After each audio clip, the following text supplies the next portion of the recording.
AP assembly deputy speaker మాజీ MP Raghuramakrishnaraju custodial torture కేసులో పోలీసులు విచారణ కొనసాగుతుంది. ఈ కేసులో తొలిసారిగా ఇవాళ ప్రైవేట్ వ్యక్తిని పోలీసులు ప్రశ్నించనున్నారు. నేడు కామేపల్లి తులసిబాబును ఒంగోలు ఎస్పీ ప్రశ్నించనున్నారు. రఘురామ గుండెలపై కూర్చొని టార్చర్ చేశారని తులసిబాబుపై ఆరోపణలున్నాయి. ఇక తులసిబాబును గుర్తించేందుకు విచారణకు తాను కూడా హాజరవుతానంటూ రఘురామ ఒంగోలు ఎస్పీకి లేఖ రాశారు.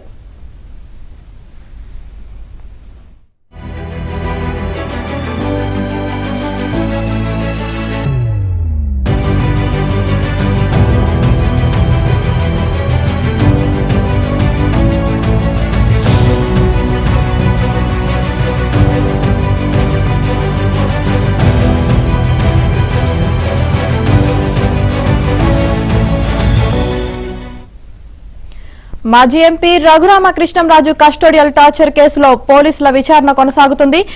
ఈ కేసులో తొలిసారిగా ఇవాళ ప్రైవేట్ వ్యక్తిని పోలీసులు ప్రశ్నించనున్నారు. ఇక దీనికి సంబంధించి పూర్తి సమాచారం మా ప్రతినిధి వెంకట్రావు అందిస్తారు. వెంకట్రావు, ఏపీ డిప్యూటీ స్పీకర్ రఘురామకృష్ణరాజుపై గత వైసీపీ ప్రభుత్వంలో కస్టోడియల్ టార్చర్ చేసిన కేసులో ప్రైవేట్ వ్యక్తిని ఈ రోజు ప్రకాశం జిల్లా ఎస్పీ విచారించనున్నారు.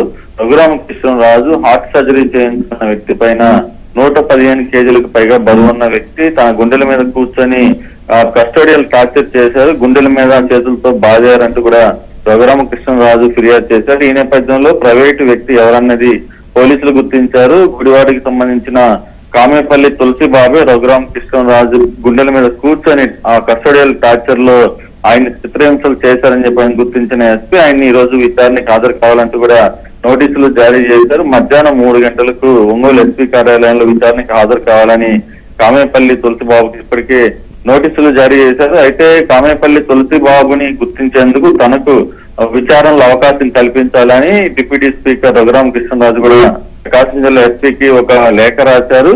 ఏదైతే ఇప్పటి వరకు విచారణకు వచ్చిన విజయపాల్ కావచ్చు, తర్వాత కొంతమంది సిఐడి కార్యాలయంలో పనిచేసిన సిబ్బంది కావచ్చు, తెలియదు గుర్తు లేదంటూ కూడా కొన్ని సమాధానాలు ఇచ్చారు.